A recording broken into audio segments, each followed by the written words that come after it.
Before we get started talking about Arsenal Football Club's 2-1 win against Rapid Vienna in their Europa League, let's talk about Mesut Özil. And I gotta preface this real quick, boys and girls, because I do like Mesut Özil. I don't fucking own 3 of his goddamn kits for nothing. It's because I like the guy. He's one of my favorite Arsenal players.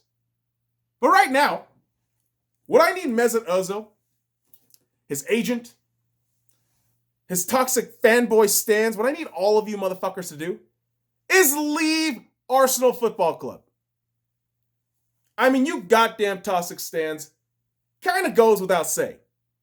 You guys are the goddamn retards who don't read statistics, who don't watch actual football matches, and just spout your nonsensical dribble all day long. Oh, it's the greatest midfielder, and Arteta is not playing him. Is his name Kevin De Bruyne, bitch? Huh? Oh, the board is fucking him over. Maybe Özil should fucking play up to his standard of, I don't know, getting paid 250 fucking thousand pounds a goddamn week. Where's the production been over the last year with that fucking contract? Nowhere. And you know what? I get the argument too. And this is why I have to attack the agent. I get the argument that Mesut Özil was one of the pivotal pieces to bringing Arsenal Football Club back into cup contention, back into relevance. Because let's be honest, boys and girls. Before 2014, Arsenal was still in the banter mode. Yeah. No cups in what? Over a decade? And then FA Cup. You go back to back.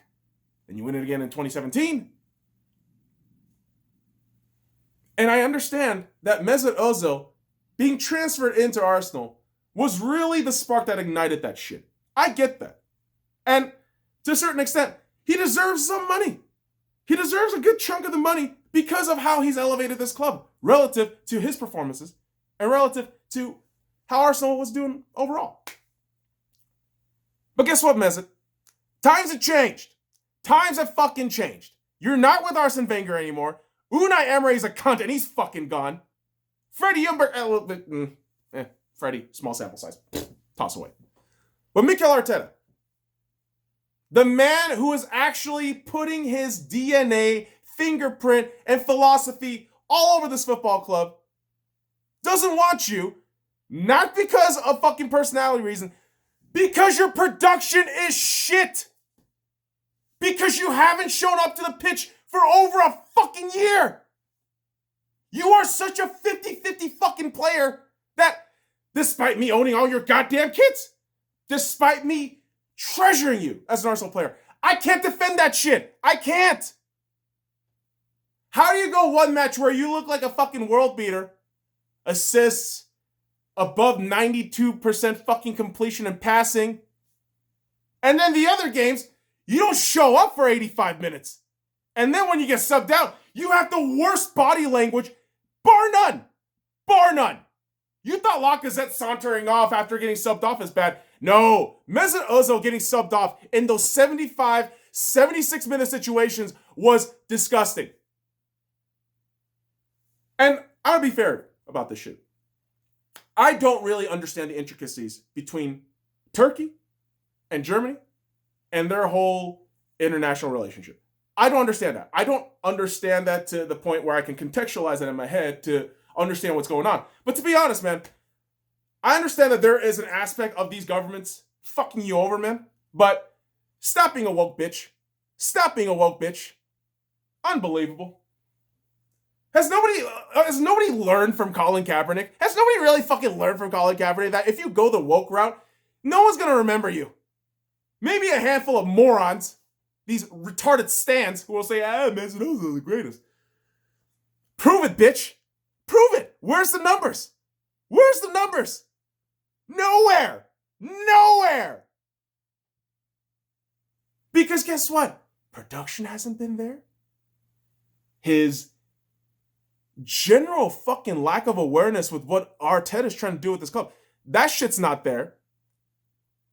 And good lord, with all that fucking money you're getting paid, flaunting about, I'm going to rescue Gunnar Soares. You're such an egomaniacal prick. Get the fuck out of this goddamn club, you fucking moron. Unfucking real. Yeah, I know. A lot of you motherfuckers coming across this shit gonna be like, oh, this is just an angry Arsenal fan who hates on Arteta and Özil.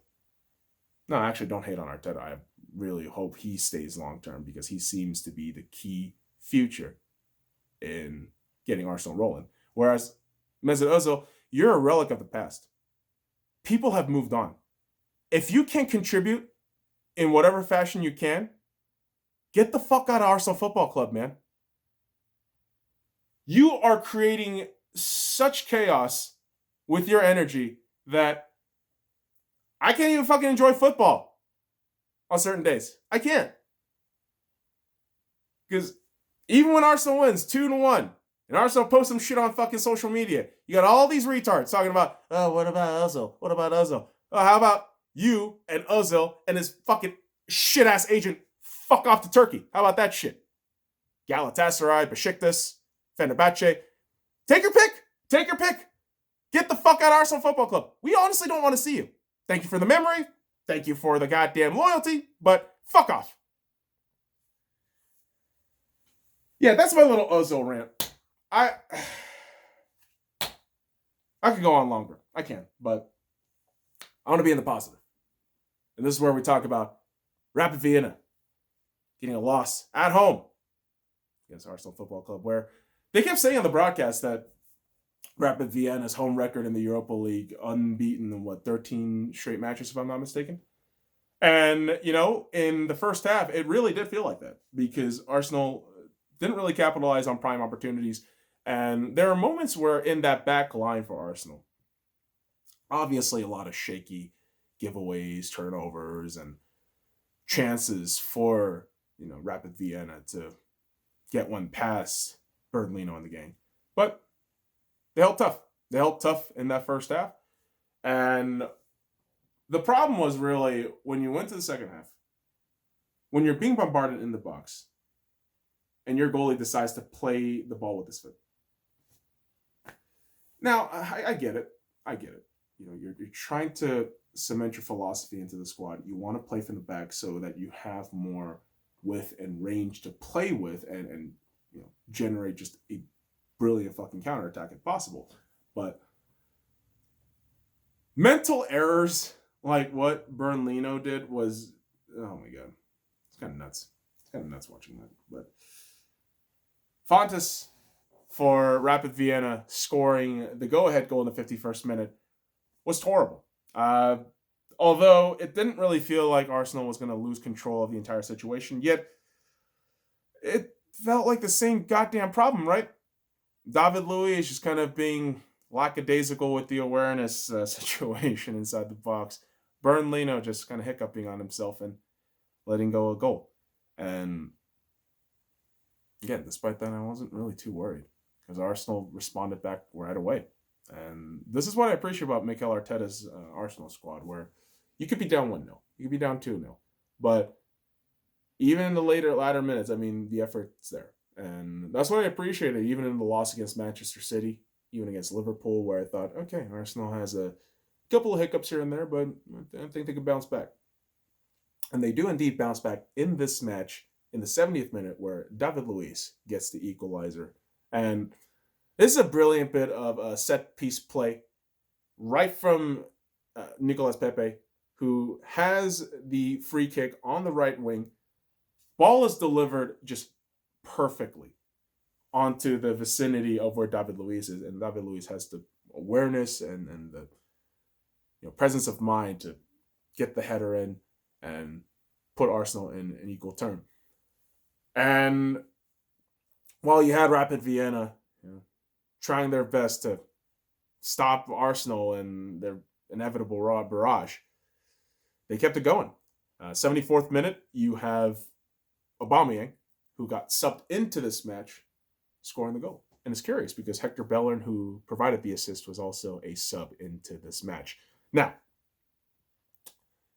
the weird part about this goal is my whole kind of gripe with how assist is just, the guy who delivered the ball to you, and not that's how assists work.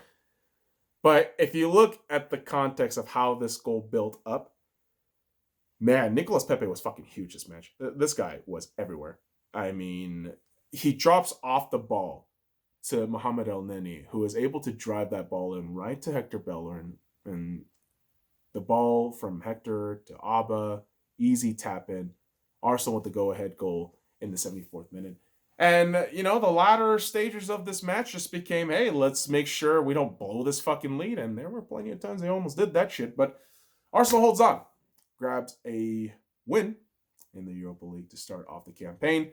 And, for me, not a huge bits of takeaway from this match. I mean, other than, the party started,